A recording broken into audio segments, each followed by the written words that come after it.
यजामहे सुगन्धिं पुष्टिवर्धनम् उर्वारुकमिव बन्धनान् मृत्योर्मुक्षीयमामृतात्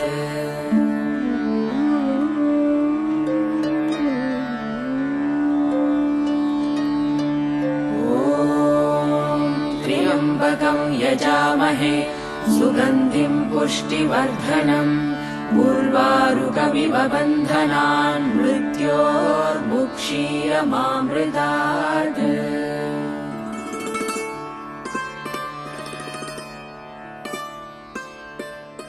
I step out into the darkness of Mumbai's asafoetida-scented, hot, humid, polluted air amid a sea of black faces.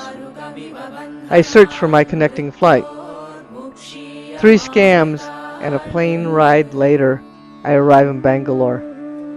I am swarmed by taxi drivers like bees to honey. I find a prepaid taxi, as I'd been advised to do. Along the way, the driver tries to divert me to a different hotel.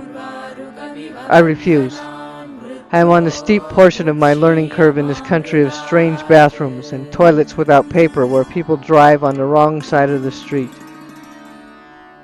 And the rules of life appear to be as suspended as the rules of the road.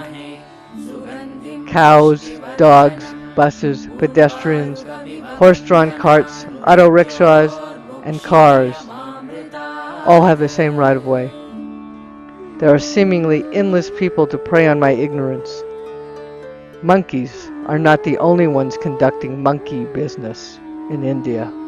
I am groundless, lost between paranoia and faith. That was then. 2 years later, debarking from the plane in Delhi, I can taste India. India has a taste. It is as if I have to taste it, then swallow it whole to become whole. As soon as I clear immigration and go for my baggage, I am reminded of how India demands 3 things immediately: profound patience, radical detachment, and prayer. One had to be prepared to lose everything to find one's soul. I watched suitcase after suitcase after suitcase pass by. Was there anything totally indispensable? Not really. What in life is totally indispensable? Not even life itself. India had started working on me. Suitcase in hand, I walk down the corridor to the airport exit. The lights go off, then on, then dark again, then light. Is it India's totally unreliable power supply, or God issuing his warning that the play is about to start? 4 hours later, 3:30 a.m. The pickup service driver still can't find my friend's yoga ashram. We are lost in the belly of Delhi. Even the beggars are asleep. I am silently crying out in prayer to the mother as I squat to pee in an alley next to a garbage-eating sacred cow. Welcome to India! I tell the driver to find a hotel. After a restless night's sleep and 2 scams, I arrive at the yoga ashram. And 18 hours later, in Dharamshala, in time for the Dalai Lama's teachings, initiations, and empowerments. Once again, I am being challenged to become lotus-born, nourished by the muck on the bottom of the lake, to rise above its waters and blossom.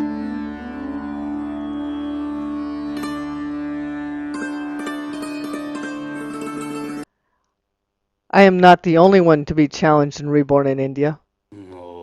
In the middle of the Dalai Lama's teachings, I hear a strange noise and a thud behind me. I turn to look. A woman lays unconscious, her eyes turned up to heaven. She is gray as death itself. I tell the boy sitting behind me I'm a doctor. He doesn't move. I forcefully crawl over the top of him. When I reach the woman, she is not breathing and has no heartbeat. I correct her airway, try to arouse her, check her pulse again. There is none. She needs CPR. I halt momentarily, thinking she may have AIDS. She is very thin. Fuck it. I give her 2 breaths that fill her lungs fully. Still, no pulse, no movement, no breath. A woman emerges from the crowd. I know CPR, she says. Do you want me to give compressions? Yes, I say, as I give 2 more breaths. She gives 5 compressions. Wait! I find her carotid. Her pulse has returned. She takes a breath, and her eyes begin to flitter. Slowly she awakens like Lazarus, arisen from the dead, sits up, and vomits, which clears away the gathering crowd. She remains ashen. It is said Buddhas have the power of reanimation.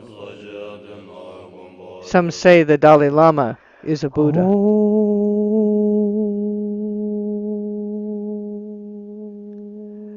While we are waiting for a ride to Delek Hospital, Dr. Dawa from the Institute of Tibetan Medicine comes. He takes her pulse and tells her she has very poor circulation. He gives her his card and tells her to come see him. I accompany Ruth to Delek where she gets an EKG. It looks normal. The young doctor breathes a sigh of relief. He is out of his element. The closest cardiac center is 8 hours away. If she is alive, walking, and talking, he figures she needs no further evaluation or examination. She looks like the ghost of Christmas past. Perhaps you should look into sending EKGs and getting consultations over the internet. Disease patterns in India are changing. With the increase in diabetes and Western diet and lifestyle and air pollution, you'll be seeing more heart disease here. The cities in India already have. So begins my dialogue with Delek doctors. A week later, a salesman for a telemedicine EKG system company comes to Delek. I follow up with Ruth. She is better with new Tibetan medicine. She is convinced her problems came from the Tibetan medicine she had taken. I had been taking Tibetan medicine for my persistent cough. It was not working. On my next visit, the doctor gives me 2 precious pills.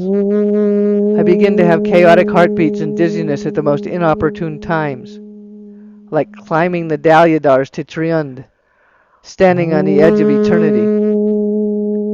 I pray to whomever might be tuning into my frequency, silently saying my mantras. I go to Dr. Dawa at the Institute.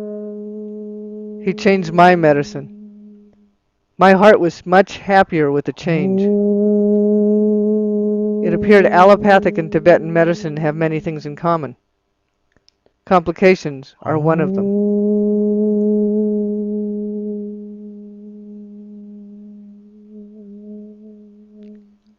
2 years ago, I met Victor, a young man from Singapore. On his neck, he wore a tumor that was angry and red. I insisted he go to a hospital in Ubli where we left our shoes at the door, lest his infection take him to the Bardo instead. He had come for the teachings on highest yoga tantra and the blessings from His Holiness the Dalai Lama. He would need more than prayers and mantras to save him from the grip of Lord Yama. We met with the doctor and came up with a solution. I would give him IV antibiotics in a hotel. He could meet the Dalai Lama if his high fever had resolution. Then he wouldn't have to stay in the hospital. By morning he was markedly improved, and after I gave him his drugs, we took the bus to the monastery.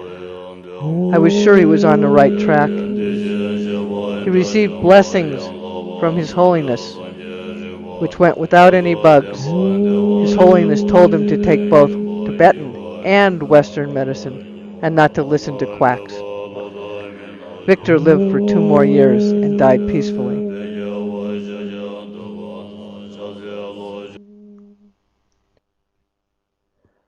I am sitting quietly, photographing monkeys. In the distance I hear singing. I follow the music to the Tibetan Institute of Performing Arts where I find children in the classroom singing.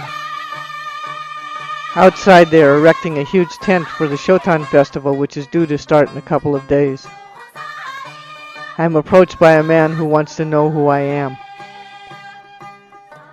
I am a graduate student in fine arts at the University of Montana in USA. I am the artistic director of the opera, he introduces himself.